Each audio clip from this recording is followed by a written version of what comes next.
The candle represents the Holy Trinity, or the three aspects of mind. In science of mind, we call this spirit, soul, and body. The candle is made up of three parts: the wick, the wax, and the flame. The wick is the inner part of the candle running through the center. The wick represents the inner part of man, the soul. The soul is the subjective mind. It is the aspect of mind that actively works toward bringing our thought into physical form. The subjective mind is one with the universal mind, or the soul of life. Dr. Holmes, in his book of The Science of Mind, said, there is one common thread throughout all religions, that being the idea there is something, call it God, Krishna, or Buddha, that is all-powerful, all-knowing, and everywhere present. The wax surrounds the wick and keeps it hidden. It represents the illusion of form. It represents the body, or the outer effect, the body of affairs. The wax also symbolizes an idea brought into form. Everything begins with an idea in mind. Napoleon Hill said, whatever the mind of man can conceive and believe, it can achieve. The flame represents the spirit, first cause, conscious mind, our creator. Spirit is all-knowing, everywhere present, and all-powerful. It is the highest level of our being. At man's level, God created us in its image and likeness. Therefore, we can create our own reality, our own experiences, and yes, even our own destiny through the conscious use of our mind. The candle itself is inanimate, but when we light it, something magical happens. It becomes alive and animated and beautiful. It uses all three of its parts to radiate its light. It is believed that many years ago, a new light was born. The light of love was born, and it was called the Christ, the full potential expression of God in humanity. We come together today to honor the birth of the Christ, both in the man called Jesus, who taught us so well, and in each one of us who chose to be a place where God expresses its love in our lives. Today, let's consciously choose to call forth the fullness of the divine experience within our own lives. We light the candles today so that we may always remember that the light is within us, and it is within all of life and all of humankind. So today, let us celebrate the expression of this light in all of its manifest forms.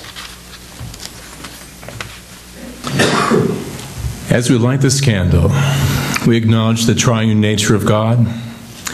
This candle represents the wholeness of spirit, the oneness of all life, and the source of all creation.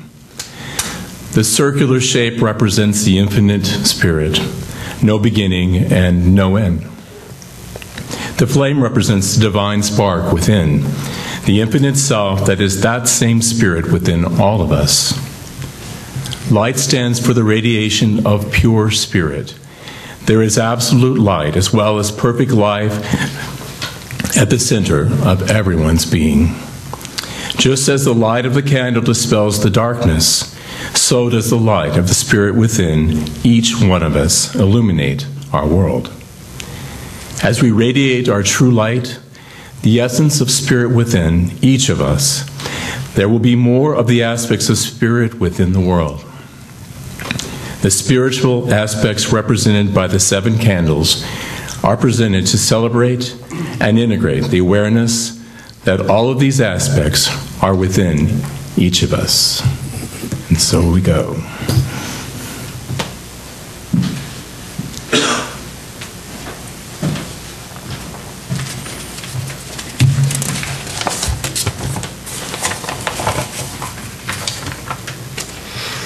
As we light the candle of life, we recognize that in the cradle of our heart lies the immense gift of God's life that is expressing uniquely in all of us. Can there be any greater gift on this blessed Christmas than to know the closeness of God's gift of life? Let us today, in this moment, know and feel our world draw in silent holiness to the glorious life that unites us one to another in a grand, mysterious statement of God's handiwork. As spiritual beings having a human experience, we are fully engaged in this harmonious ebb and flow. We know there is one life everywhere present, and we are its perfect expression. As in nature, we participate in the cycle of creation and rebirth. Our seedling, early ideas and dreams deepen into the maturity of satisfying accomplishments. We complete, and then a new idea is born. We participate fearlessly in all the change that is and around us because we know we are whole, perfect exactly the way we are, and that our expression of life is right here, right now, in perfect harmony with the rhythm of all life. We embrace the knowledge that nothing stays the same, and we expect all change to bring us only our good. So we say yes to creativity, yes to change and growth, and yes to life. L'chaim.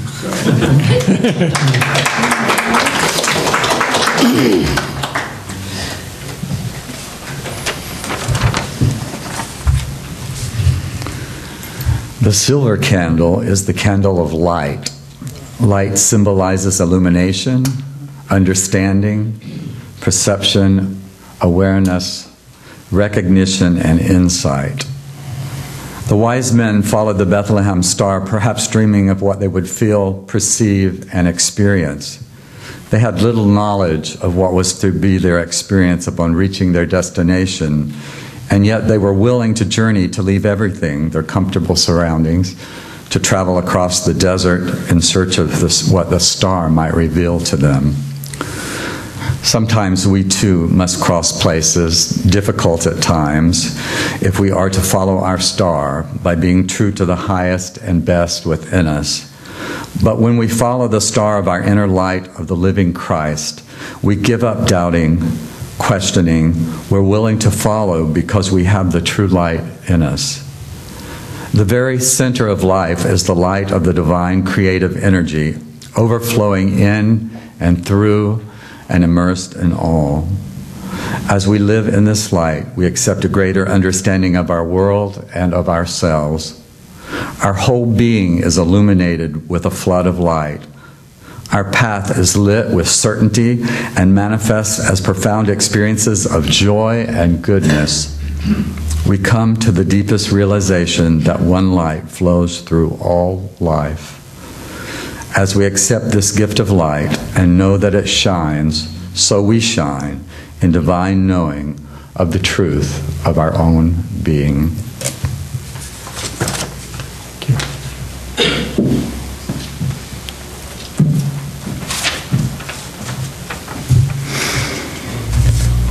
We light the candle of love from the Christ candle, recalling the words of love from 1 Corinthians chapter 13.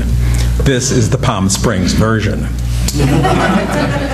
If I decorate my house perfectly with plaid bows, strands of twinkling light, and shiny balls, but do not show love to my family, I'm just another decorator.